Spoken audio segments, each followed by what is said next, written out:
Are you hungry? Give me something good. Hi, and welcome to another episode of Görgött. Today we're cooking a toast Pelle Janzon. And Pelle Janzon was a Swedish opera singer, and this was his favorite toast. And it's a bit of surf and turf because it has meat and it has Vendace Roe in it.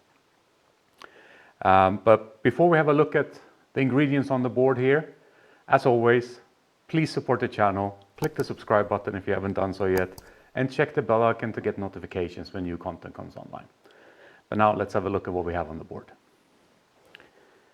So the centerpiece, fillet of beef.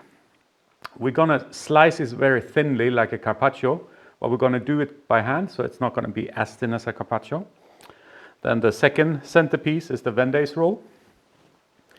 We obviously have a toast because it's called toast Pelle Janzon, so you need toast. You're not going to see much of the toast, but we'll get to that later. We have some normal onions, some red onions. These onions we're going to chop up and deep fat fry them for like an onion crunch. And the red onions we're going to quick pickle. Get a nice sweet sourness to it.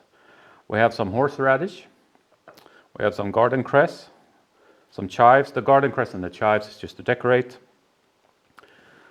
You need some flour for the deep fat fried onions. We need some butter to fry the toast. We need some sugar and some vinegar to quick pickle the red onions. And here, I hope you can see it, there's 2 egg yolks in there. Soya and mirin, 50-50.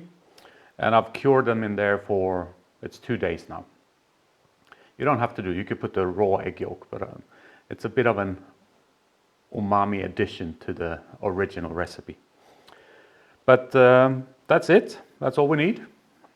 But let's start with what takes the most time, and that's the quick pickling of the red onions because they need a bit of time in the brine. So we'll chop those up. Now I peeled the 2 red onions, but before we start cutting them, let's make the pickling liquid. It's vinegar, but concentrated.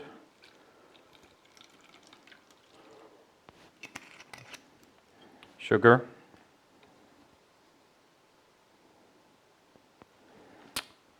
it's a 1, 2, 3, so it's 1, 2 of water, 3 of sugar. We'll put in the 2 of water. Now the water is in. Just make sure to dissolve the sugar, and that's about it. You can do that on the stove as well, but just adding some warm water and mixing it like this does the trick as well. So as you can see, that's quite clear now. All the sugar has dissolved. Do a quick taste. Perfect. And now for our onions. We'll just half and then slice them thinly. And we can put all of this just straight into the pickling liquid. Finish off the rest of the onions, put them in there, and then let's check out how we do the meat. For our fillet, I've had this in the freezer for about 2-3 hours to get a little bit of firmness to it. It's easier to slice that way.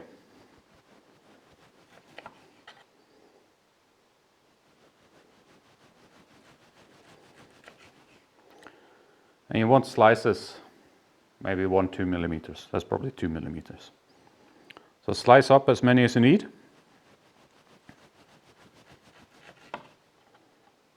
And just place them out on a plate until we serve it.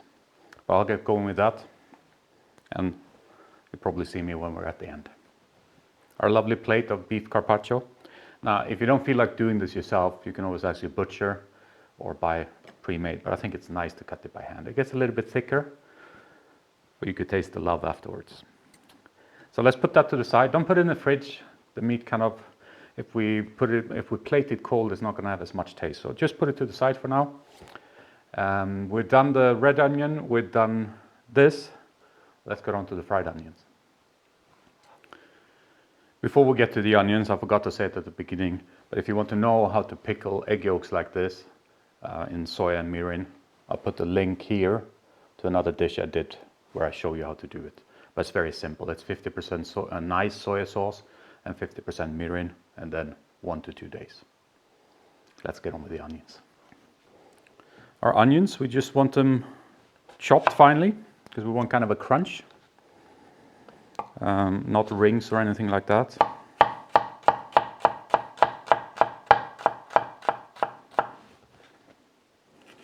So just classical chop.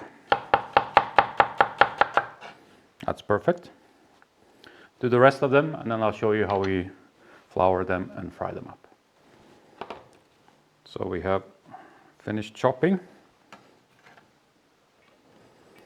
We put our flour in a bigger bowl.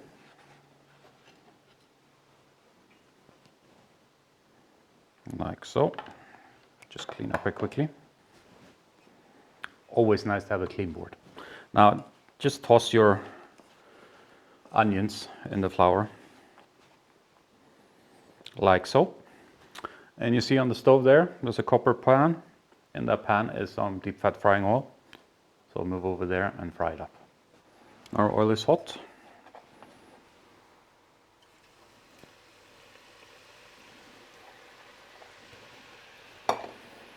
I'm gonna need to stir around a bit so that there's no big lumps. And then you need to get them to a golden color. So we'll see when the golden color arrives.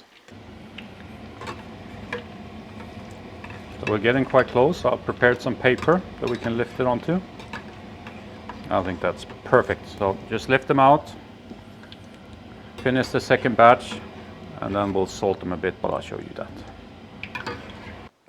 A nice fried onion, and don't worry if it goes a bit lumpy like this. You can just squeeze that between your fingers and make it smaller. And it's easier than trying to not get it so lumpy. But this is, for me, a perfect onion crunch. Now all it needs is a little bit of salt. Something like that. And then just make sure to mix it. And try a bit. Perfect. Now what do we have left? Oh, I have to butter fry the toast, but I'm not going to show you that. I'll just let that happen in the background. And we need to prep the chives, basically chop the chives. I'm not going to show you that either, that's boring. So we're pretty much ready for plating. But before we do that, if you stuck with me this far and enjoyed the episode, please do me a huge favor, support me and the channel by clicking the thumbs up below. And don't forget to leave a comment if you liked it. Let me know what you liked. Or even if you didn't like it, let me know what you didn't like. So let's play it up. So we'll start with our wonderful butter toast. Now it doesn't really matter what this toast looks like. It's just important that it has a lot of butter. And then we start covering. So we want to make sure that we cover the whole toast. Like that. Next up, our Vendace Roe.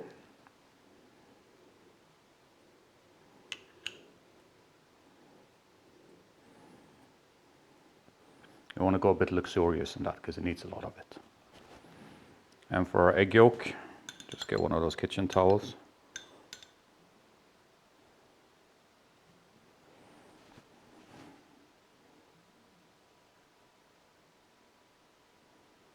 Oops, it already broke. So the idea is not to break the egg yolk, but I think it might just be okay. And now for our pickled red onions, just take a couple of them. Not too many, like that.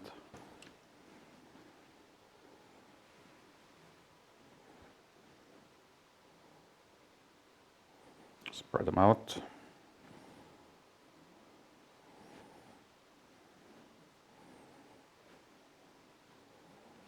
Like so. For the last parts, our crispy onions. Give a bit of nice crunch to the whole dish. And taste. Our chives.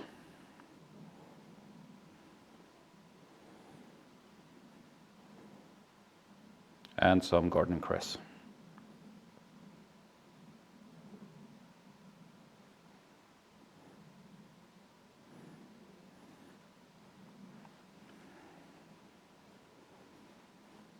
A little bit more chives. Now that is well, it's not the exact recipe, but it's my recipe of the toast Pelle Janzon, the famous Swedish opera singer, who passed away many years ago. But at least this dish survived. Let's dig in.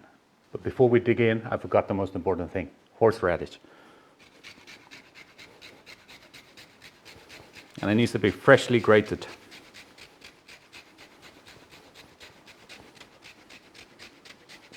Adds a bit of a spiciness to the overall dish. Now we're ready to dig in. It's a pretty beautiful dish, but you need to destroy it to eat it. You need to kind of get everything mixed up. So we're going to do that now, and we're going to dig in.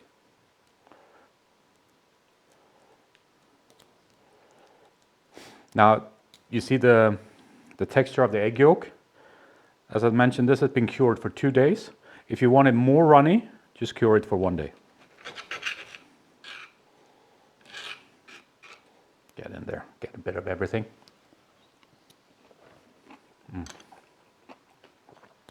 It's just wonderful.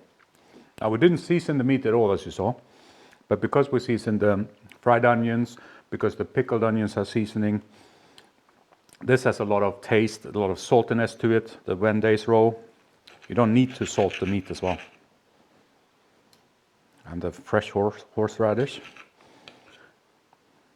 You use that a lot in Scandinavian cooking in general. I think it works really well with both meat and fish.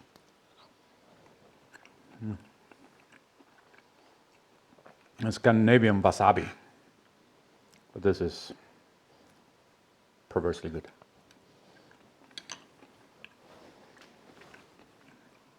Now, if you're on a low-carb diet, just leave the bread away. The bread doesn't add too much to the dish. Adds a bit of girth to it, a bit of not meatiness because the meat does that, but a bit more, yeah, just starch basically, carbohydrates. As I said, an old Swedish classic with a little bit of the twist with the soya marinated egg yolk.